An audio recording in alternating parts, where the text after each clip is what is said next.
The girl never expected that her childhood dream of traveling to another world would come true in the form of a car accident, where she would be reincarnated as a character in her own novel. However, what filled her with despair was that she didn't reincarnate as the heroine, but instead, as the scheming younger sister. When Jenny first arrived in this world, she was thrown into prison for attempting to assassinate her sister. Fortunately, she had portrayed Lucy's image well, and just when her sister was planning to bring her home, she was stopped by her brother-in-law, who had discovered her plot. Because Jenny had repeatedly tried to kill Lucy, her brother-in-law hated her with a passion. Looking at her brother-in-law, who was drawing a sword against her, Jenny felt helpless. However, in the end, after Lucy pleaded for her, the death sentence that was meant for her was commuted to 3 months of reflection. During this time, Jenny kept thinking back on the plot of the novel, and suddenly recalled the butler who liked Lucy. The continuation of his story seemed to be an assassination attempt on her, which filled Jenny with fear. She needed to be on constant guard against his potential attack. At that moment, Jenny suddenly noticed John approaching. どうなさいましたか、イアナさん。ちょっとお姉様に手紙を書こうと思って。 Despite putting on a brave face, Jenny was actually terrified. So, she deliberately wrote a letter to her sister, confessing all her sins. This temporarily stopped John from going ahead with his assassination plan. After reading Jenny's letter, Jack tore it up. Still unwilling to believe Jenny, he instructed the butler to keep a close watch on her, and if she made any suspicious moves, to kill her immediately. At this point, John told Jenny that, since her sister and uncle were away, they had not received the letter. When Jenny returned, she continued to reflect on the plot, and suddenly realized that her uncle was a pervert, having once been in love with Lucy's mother, but failing. He then transferred this affection onto Lucy.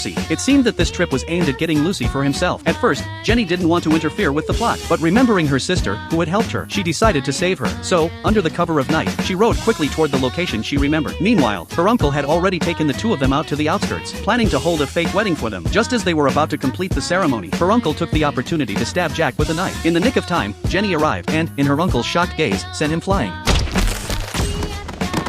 Seeing the once evil Jenny coming to her rescue, Jack was completely taken aback. Just as Jenny urged them to leave, her uncle lunged at her with a sword. In the crucial moment, John grabbed Jenny, kicked the uncle unconscious, and saved her. Lucy was deeply shocked, and at the same time, she began to feel a strong affection for John.